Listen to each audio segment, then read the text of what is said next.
Progress payments and retain each. Retain each is also known sometimes as holdback. And in the Perform class, we have extensive discussions of all aspects of progress and other types of payments. And in the pricing class, we show you how to actually do it. So we keep having these advertisements for future coming attractions. Progress payments are used when it is impractical for a contractor to wait for payment excuse me, until a contract or discrete deliverable, bless you. Not in here. I was saying. You're spreading far and wide. You should be glad that's not me, especially those of you in the front. Impractical for a contractor to wait for payment until a contract or a discrete deliverable under a contract is totally completed and accepted by the state. That's when you use it, when the vendor can't wait to get its money until some distant time in the future. Progress payments should only be considered for lengthy, complex contracts. Making progress payments recognizes the time value of money.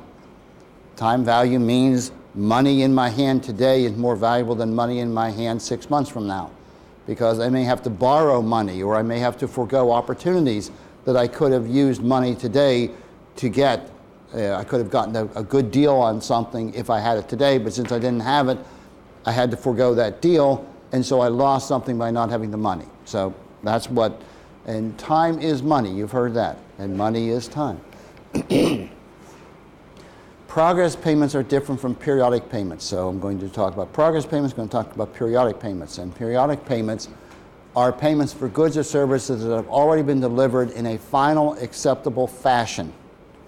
You're paying for something you've already gotten, but you're paying for it at some kind of a specific interval, some kind of a period, usually monthly.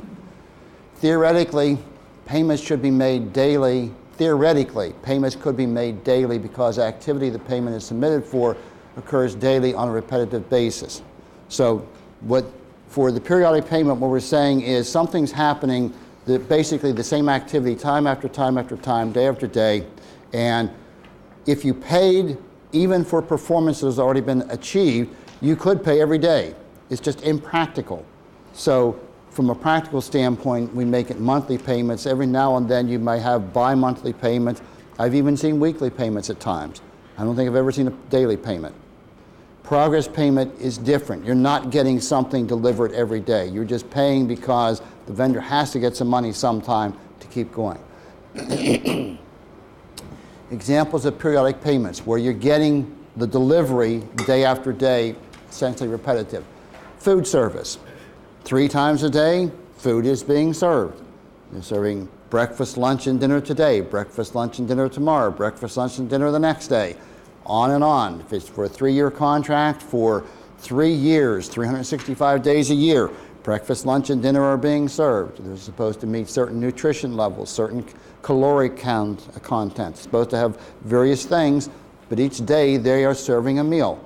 So theoretically, at the end of each day, they could submit a bill for what they did for that day. But for convenience, we do it monthly. Janitorial, same thing. They're cleaning it every day. And even if they have sometimes when they're cleaning windows quarterly, or they do something else on a semi-annual basis, shampoo, rugs, etc., it basically is the same thing day after day. So they're not just components of a larger project, they are essentially self-contained daily projects day in and day out.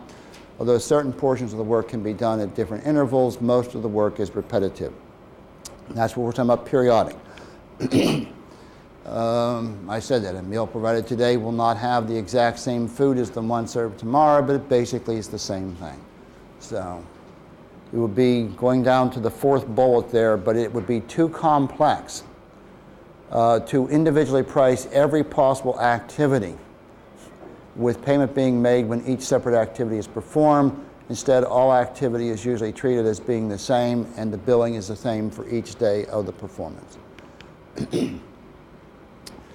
So although there might be slight variations from day to day on what is performed, it all distills to providing food, doing cleaning, etc. So the billing is for the day of food service The delivery, building, cleaning, usually without regard for the minor daily differences.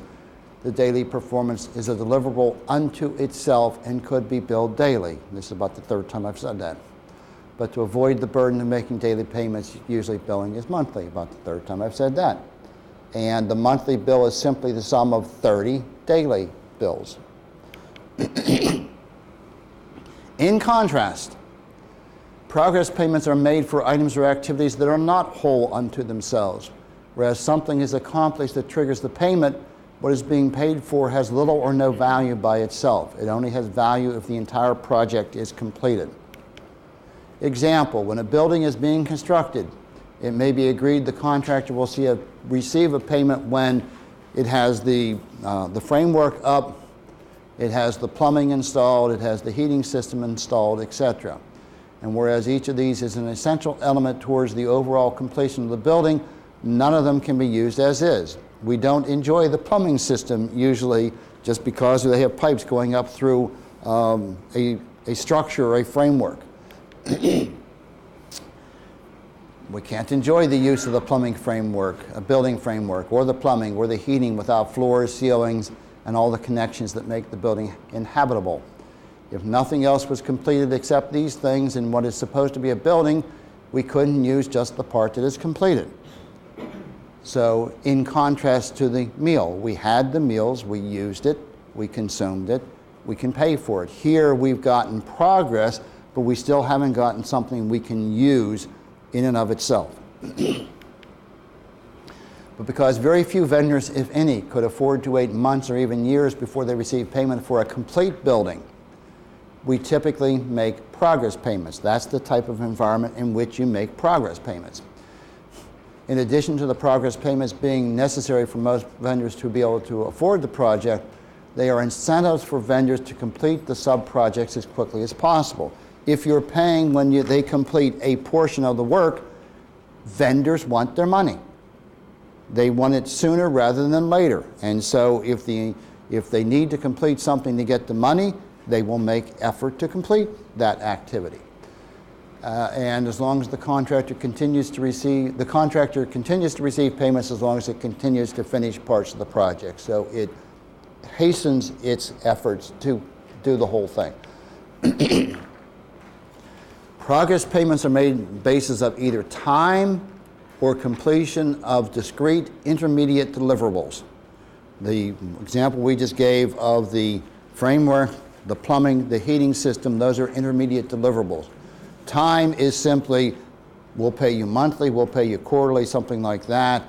And in the perform, we talk about how you measure how much you should pay, or actually we're going to talk a little more probably here. Payments based on the passage of time can be made two ways. They can simply be a flat percentage of the expected overall contract amount. So that for monthly you'll get 1/12 of the amount for a 1-year contract, or you'll get 1/36 of the amount for a 3-year contract, or 1/60th of the amount of a 5-year contract. So that's how you could have specified it. That as long as you're making progress, you'll get your 1/36th or your 1/60th or your 1/12th, possibly without validating anything else other than the fact we tell you you're going to get an equal payment every month. Now that in perform we tell you that isn't necessarily the way you should do it, but that's a way you could do it. That's an easy way to convey to vendors they're going to get something. And the bottom part there, this could be without a specific analysis of the actual stage of completion of the overall project. So that's one way, just equal payments. Or you can make it commensurate with the calculated actual stage of completion of the overall project.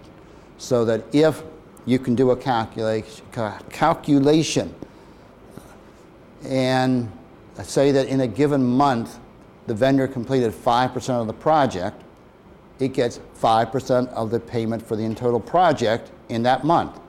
And maybe that's 3 times what it would have gotten from equal monthly payments if that's the way it was done.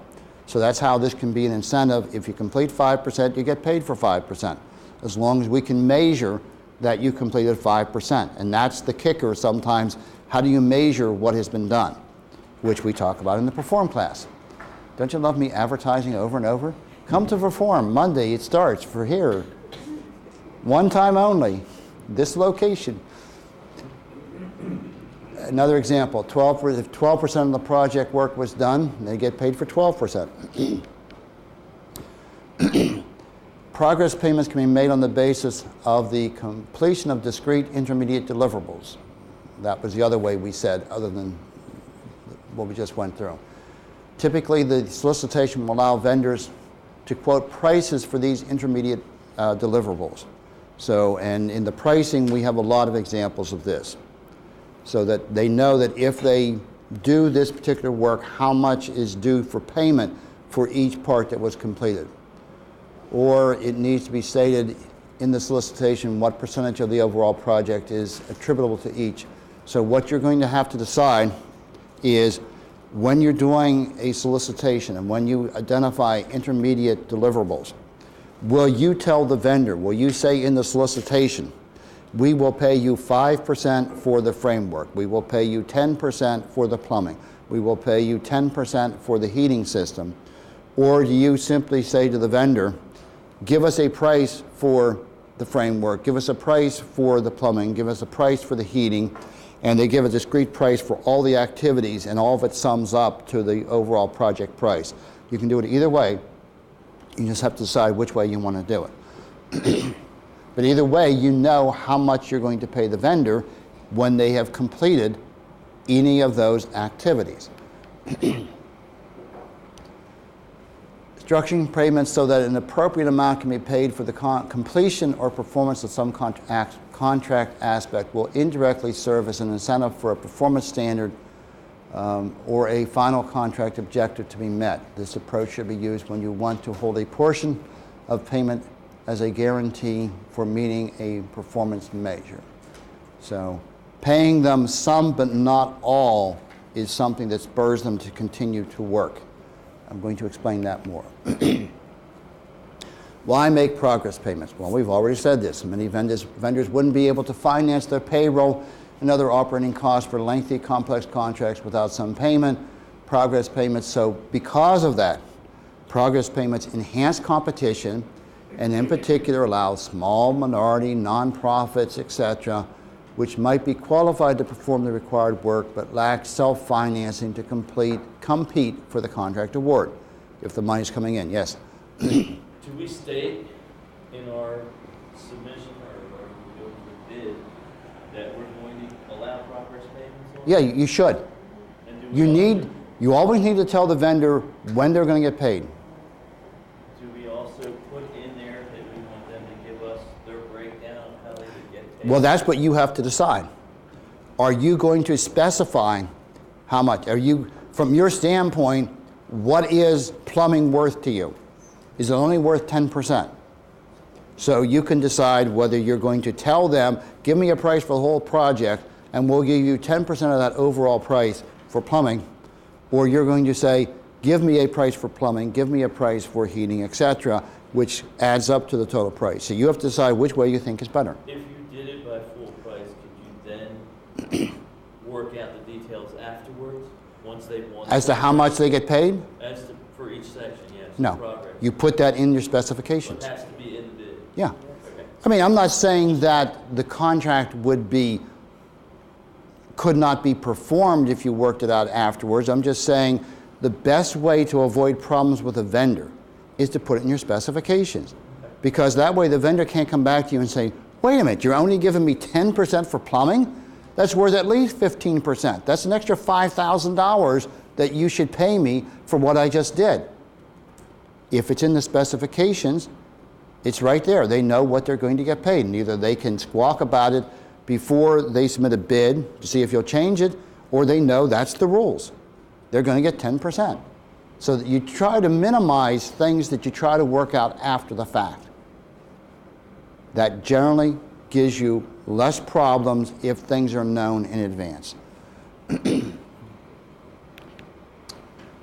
Vendors that can afford to completely finance their own operations might charge more for such financing than the state would forego in interest by not having the money in the state interest-bearing account. So basically, the state can borrow money for less expense than any vendor can, because we can sell tax-exempt bonds and things like that. So it's usually cheaper for us to carry some of these expenses ourselves than for the vendor to go out and get loans and basically have to charge us for the cost of their loan. So that's one of the reasons to do progress payments. It may allow us to pay less money, particularly if you have more vendors that can compete because they're getting the progress payments. And if you don't do that, the same thing, if a vendor knows that very few people can compete on that basis to be able to carry the whole expense, they know they're not going to have much competition. So that's the reason they may think they can charge more, because your specifications have basically limited competition. Allowing progress payments should result from a careful analysis by the procuring agency that making such payments before full performance is received is ultimately less expensive than not making such payments or otherwise in the state's best interest. You do your best calculation.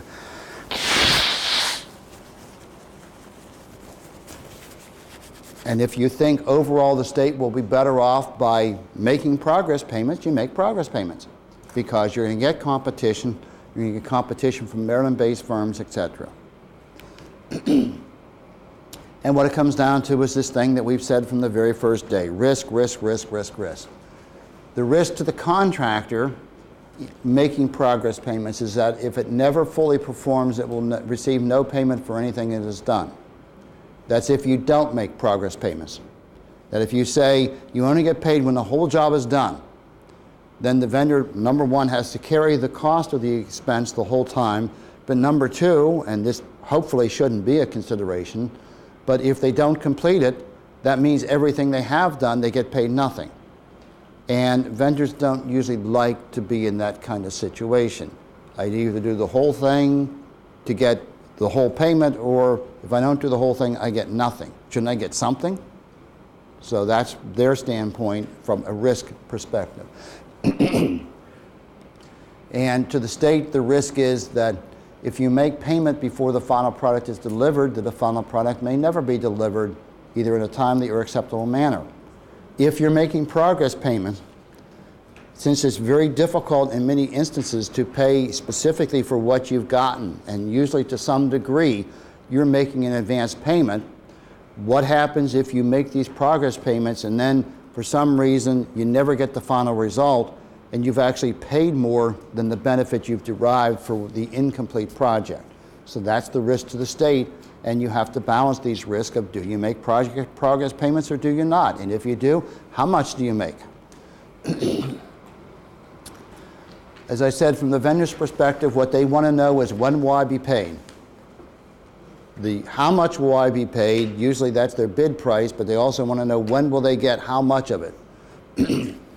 Progress payments of any nature should be described in the solicitation contract. Now let me see, that's the answer. Consistent with what I said before. Vendors need to know how much they will be paid and when. The solicitation or contract needs to detail the acceptance criteria. And this is important. It's one thing for them to say, yes, I have finished the framework.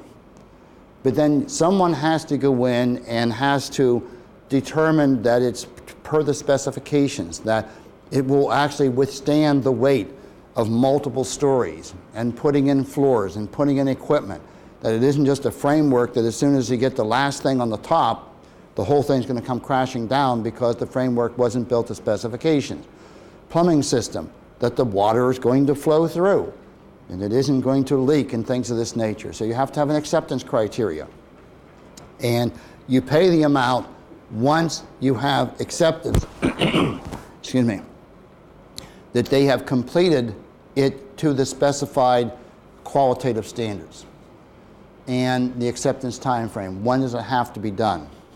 Because maybe you will have some liquidated damages if it's done, it takes longer than anticipated, so that they don't get as much money. But you need to say how much they'll get paid, the criteria, so they know what determines whether they have satisfactorily performed, when they have to do it, and who's going to make the determination.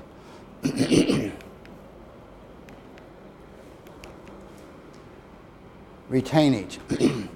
Retainage means that a certain portion of the payments that would otherwise be made to the contractor are retained, ergo retainage, or held back, ergo holdback. So we're not getting real complex here in our terminology. In this respect, retainage can be viewed as a form of reverse progress payment, i.e. it is a reduction from a progress payment. Excuse me. Some form of retainage shall be applied anytime progress payments are made. That's a general rule. And I'm going to explain this a little more fully. Use retainage anytime there are progress payments, either retainage in its typical form, and the typical form is you submit a bill and we will apply, let's say, a 10% retainage, so we will only pay you 90% of the bill. If you say we're going to retain 10% of each bill, that 10% is being held back pending the completion of the whole project or pending completion of some intermediate stage. So that's one way, that's the most typical way to do retainage. Or retainage in the form of a partial progress payment. We can tell you, we will give you, we may know that plumbing is 15% of the value, but we may tell you in the RFP we're going to give you 10% upon completion of the plumbing system. We have, without saying it, we've held back 5% because we're only giving you 10 of what we know costs 15 to install. Both gets to the same thing. That's not defined as a penalty? It's not a penalty, no, because we're paying you for the work you're doing. In fact, if we did it in the normal sense, we wouldn't pay you a cent until the whole project was done. And so we're being nice people and we're paying you sooner than when the whole project is done. And so is that a penalty? No, it's paying you for work that you're doing. But the holdback is because in many instances, it's that part that you've done doesn't have value unless you complete the whole thing. And that's why you hold part of it back, to make sure that's the incentive for the vendor to complete the whole thing to get the entire payment. All right, so here's some examples of those two things. One's called retainage and one's called progress payment. If there's a fixed price to complete a project that is projected to take 12 months, the solicitation contract can say that 1/12 of the project price will be paid per month, which works out to about 8.5%. We're going to give you 8.5% of your overall price every month. In this case, full risk is on the state to get money back if the contractor ultimately doesn't perform. If we pay you 8.5% a month and we pay you for 11 months or 12 months worth of work, presumably we wouldn't pay you the 12. We'd pay you for 11 months worth of work, and we've paid you, what, 92.5%, I guess, and then you don't complete the project. Do we have 92% of value because you haven't completed it? And it's maybe we do and maybe we don't. So the risk is on the state if we pay that we may pay for more than we get in value. To afford some protection against this risk, an agency could pay less than 1/12. So if 1/12 is 8.5%, we can say we will give you 7% a month or 6% a month. And even though we haven't said we're going to have a retainage, by telling you we're going to pay you 7 or 6, we are retaining a portion of the work. So it's still a form of retainage. Equal monthly payment, whereas equal payments equals 8.5. If you pay 7, 6, etc., in paying less than 8.5%, there actually is a retainage without saying so. The solicitation would still need to describe when the contractor would receive the balance of the monies if it is due, if it fully performs the contract.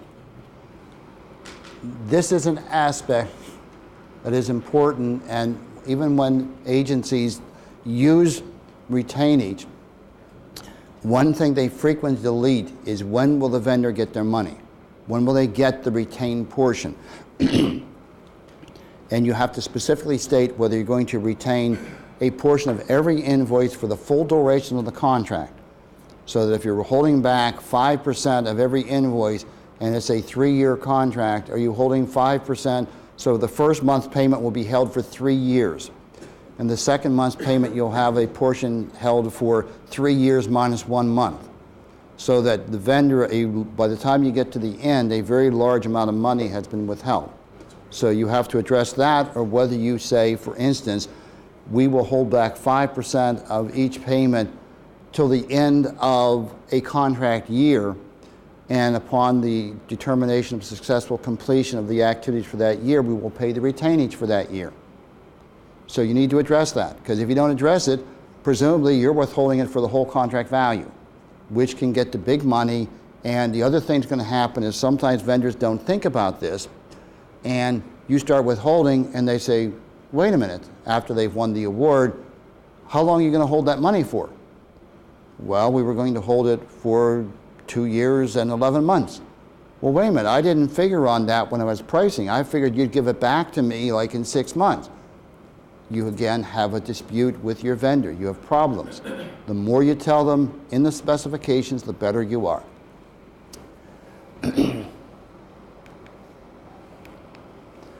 Using traditional retaining, the solicitation would say that each month 1/112 of the contract price would be paid, but then 20% of the amount would be held back. So 20% of 8.5 is 1.7%.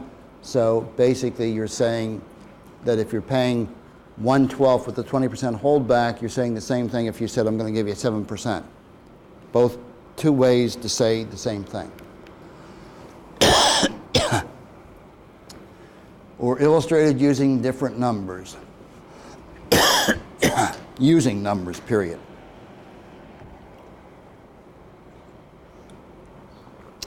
If a 1-year contract is for $120,000, 1/12 of $120,000 is $10,000. Gee, it's a wonder how these all work out so evenly. $10,000 less the 20% retainage is $8,000 a month. So if you said we will give you equal payment but hold back 20%, it's the same thing as if we said we would simply pay you $8,000 a month. So payment would be 80% on the monthly amount. Same thing. In the one example, the word retainage is used. In the other example, retainage is not used. But in both examples, the same monthly amount of $8,000 would be paid, because both situations actually involve the exact same retainage. Anytime there is a progress payment, but the full progress payment is not made, there is retainage. No matter how a progress payment is structured, as a flat positive payment amount or as a positive amount less the retainage, the contractor needs to know when it will get paid all of its payments if a contract or deliverable is completed. That's the thing I said a couple minutes ago. When am I going to get the retainage? Special consideration for construction, and this is in, obviously, law and regulations, State Finance and Procurement 15108, Comar 210606. Retainage for a construction contract cannot exceed 5% of the contract value if that construction contract has 100% of payment bond and 100% of performance bond, because there is very little risk if there's 100% performance and 100% payment bond. So you don't need to retain much money. And at the election of the contractor, retainage can be placed into an escrow account at the election of the contractor.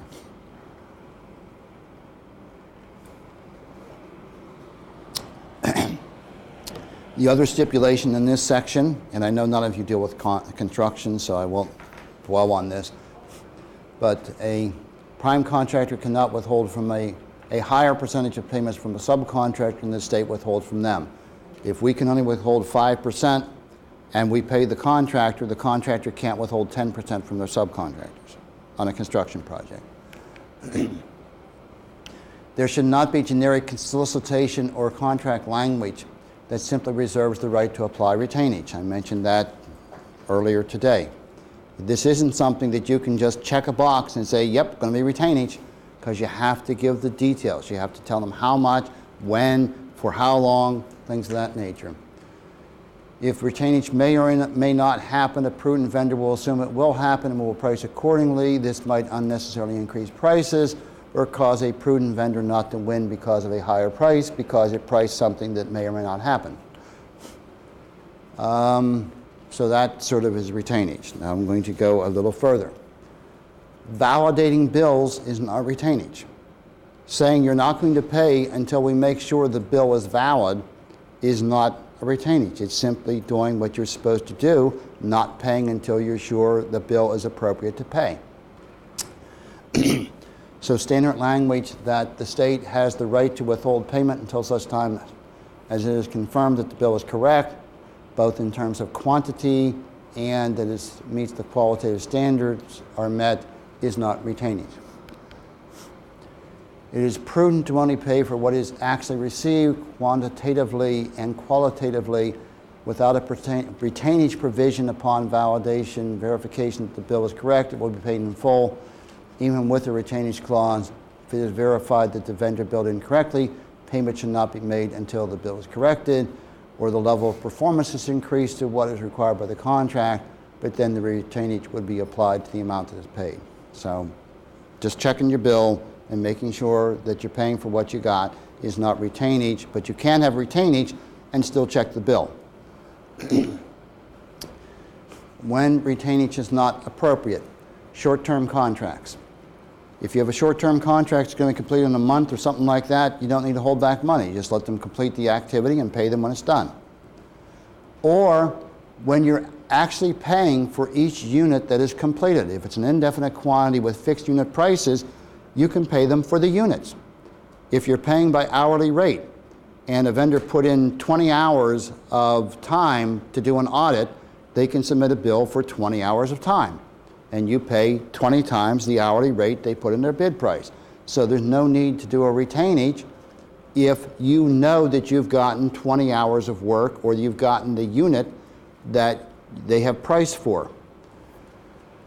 Let's see. When units are continuously or frequently received, and it is clear when a unit has been received and if it is of the required quality. So if you have a unit-based price and you know you can tell that you've gotten the unit and the unit is as is required, you don't need retainage, you just pay for what you've gotten. Examples, any contract when the number of units is to be used is estimated or unknown, such as foster care, residential addiction treatment, food service, security, they get paid for what they provide. Every day it should be ascertainable whether the service was delivered and done properly. If it is known how much of the required goods or service was satisfactorily provided, payment should be made in a timely manner, monthly, etc., for what you've actually gotten. Gray area. So we're going to show you what may seem like a unit price where you should pay on a unit price basis, but may not actually be an actual unit price basis. If a vendor is doing auditing services, and again, they typically get paid on an hourly basis, the agency should be able to ascertain how many hours of effort were provided each month. So the vendor will bill you for 20 hours of auditing effort. But even though you may be able to get a bill that says 20 hours of effort was provided by the vendor, what does that translate to in terms of the audit? If you got the audit for those 20 hours, then you know you have something to pay for. But if those 20 hours just went towards some part of completing the audit, you don't know whether you've gotten 20 hours of value for that money or whether you're just paying for 20 hours of the person just sitting by the water cooler or standing by the water cooler talking about the football game, and because the last thing they did before they started talking about the football game was your project, they're billing you for the time they're standing there talking at the water cooler. You don't know. And in many cases, you don't even know if when they tell you they did 20 hours, all you're doing is taking their word that they put in 20 hours.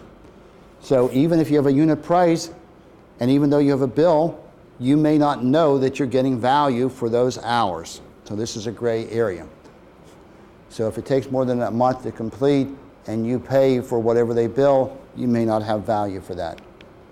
So this may be, well, so you may actually have retainage on something like that, or tell them that you're not going to pay for full value, etc.